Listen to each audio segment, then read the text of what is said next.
খাবারের আয়োজন করা হলো।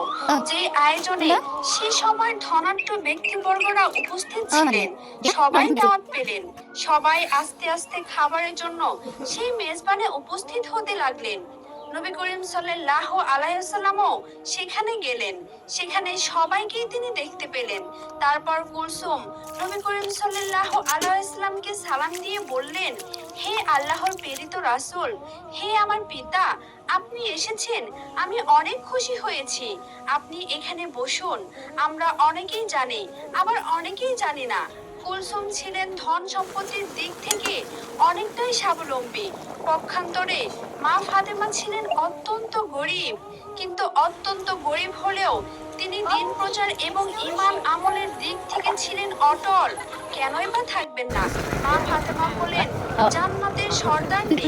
তিনি জান্নাতুল ফিরদাউসে সকল জান্নাতি নারীদের সর্দারনী হবে। কুলসুমের বাড়িতে বিভিন্ন রকমের খাবারের আয়োজন হতে লাগলো। মহানবী সাল্লাল্লাহু আলাইহি ওয়াসাল্লাম বললেন, মা কুলসুম, তুমি তো সবাইকে এখানে আমন্ত্রণ জানিয়েছো। সবাইকে আমি দেখতে পাচ্ছি। শহরের বিভিন্ন লোক এখানে এসেছে তোমার মেজবানে অংশগ্রহণ করার জন্য। সবাই নিশ্চয়ই ভালো মন্দ খাবার খেয়ে এখান থেকে যাবে। নিঃসন্দেহে অনেক সুন্দর এবং ভালো একটি আয়োজন করেছো তুমি। মা কুলসুম, তুমি কাকে কাকে এখানে আমন্ত্রণ জানিয়েছো? কুলসুম বললেন, হে আমার পিতা, হে আল্লাহর রাসূল, আমি আমার মেজবানে এই শহরের ধনাঢ্য সবাইকে আমন্ত্রণ জানিয়েছি।